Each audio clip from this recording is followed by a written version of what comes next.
और उस टाइम जब जर्नलिस्ट ने कहा था, मुझे एक बात याद आई थी। जैसे ही उसके मुंह से ये शब्द निकले थे, मेरे दिमाग में ये बात उठी थी कि मैं छोटा सा बच्चा था, 7-8 साल का, और मैंने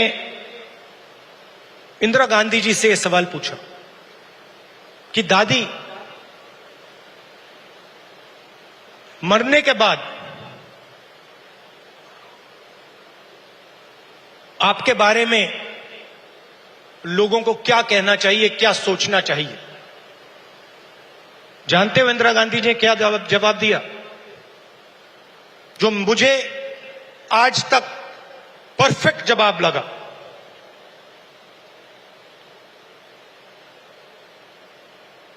उन्होंने कहा, राहुल, मैं अपना काम करती हूं,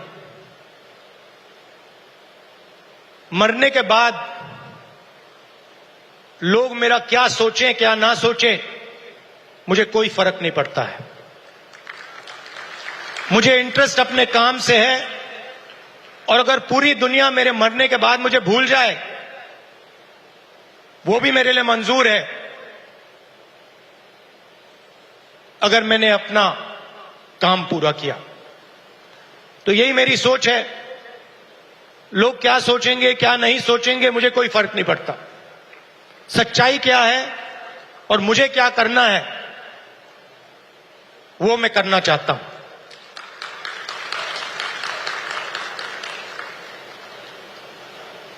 तेलंगाना में हमने एक क्रांतिकारी कदम उठाया, जाति जनगणना। उससे कुछ महीने पहले मैंने पार्लियामेंट हाउस में भाषण दिया था। मोदी जी के सामने कहा कि मोदी जी, आप जाति जनगणना कराइए, देश को मालूम होना चाहिए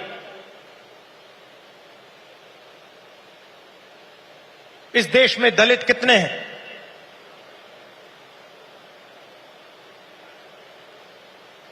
पिछड़ा वर्ग कितना है,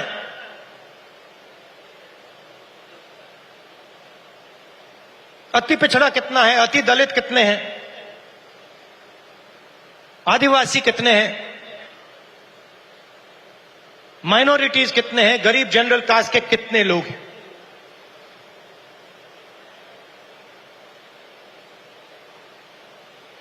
और मैं सिर्फ जाति जनगणना के पीछे नहीं था। जाति जनगणना एक कदम है। मुझे यह पता लगाना था कि इस देश में किसकी कितनी भागीदारी है। उस समय मैंने कहा था कि देश का एक्सरे होना चाहिए, पता लगाना चाहिए कि जो हमारे दलित, आदिवासी, पिछड़े वर्ग के लोग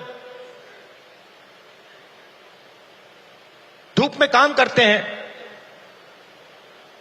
मजदूरी करते हैं, क्या सचमुच में ये देश उनकी इज्जत करता है?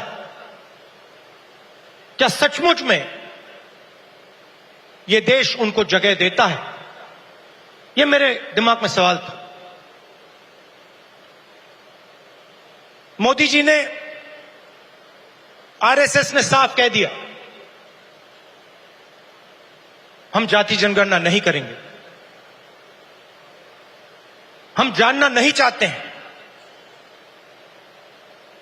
हम समझना नहीं चाहते हैं, हम लोगों को बताना नहीं चाहते हैं कि इस देश में दलितों को, आदिवासियों को, पिछड़ों को, गरीब जनरल कास्ट को, माइनॉरिटीज को कितनी भागीदारी मिलती है, हम छुपाना चाहते हैं। और वहां मैंने सामने बोल दिया कि आप छुपाइए जितना छुपाना है। लोकसभा में, राज्यसभा में हम कानून पास करेंगे, आपके बिल्कुल सामने कानून पास करेंगे, जाति जनगणना यहीं से निकालेंगे। तेलंगाना में किया,